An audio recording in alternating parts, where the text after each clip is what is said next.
Like, what's your best evidence against evolution? Okay, well, it depends on what kind of evolution you mean. If you mean micro, I believe in micro. Yeah.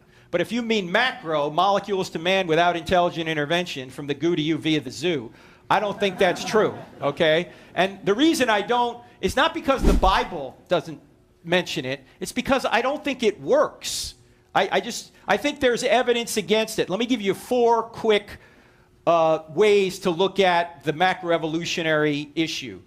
And it's in an acronym, LIFE, L-I-F-E. L stands for limits to genetic change.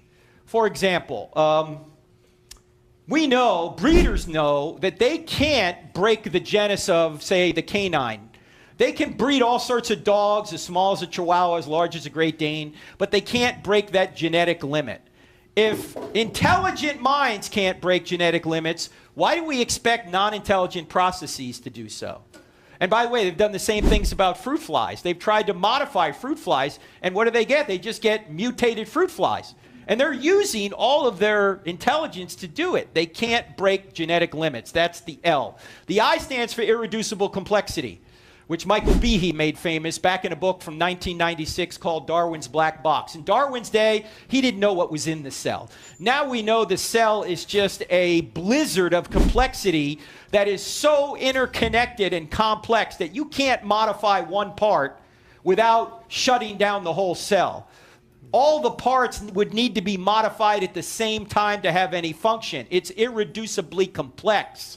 And so it doesn't appear that gradualism works. And as Richard Dawkins famously said, if we don't have gradualism, we're back to a miracle. That's irreducible complexity. The F stands for the fossil record. The fossil record does not comport with gradualism. The fossil record, particularly the Cambrian explosion, which apparently occurred about 538 million years ago, according to their dating, was an explosion of 20 out of the 28 major body plans, the phyla, appear in the geologic strata just fully formed with no fossil precursors. Even Dawkins says it looks like they were just placed there. In other words, it comports better with a creation or intelligent design than it does a gradual process. If everything is ancestrally related and it went through all these transitionary forms, we should find millions of transitionary fossils, but we don't find them. And then the E stands for epigenetic information.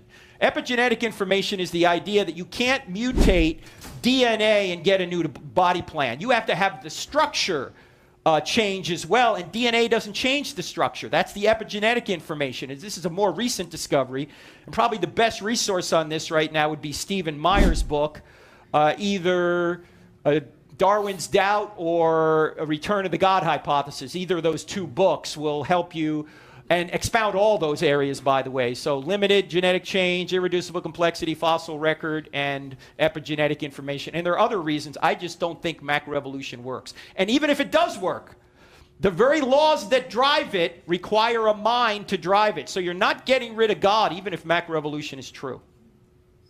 Okay? Yeah, awesome. Thank you.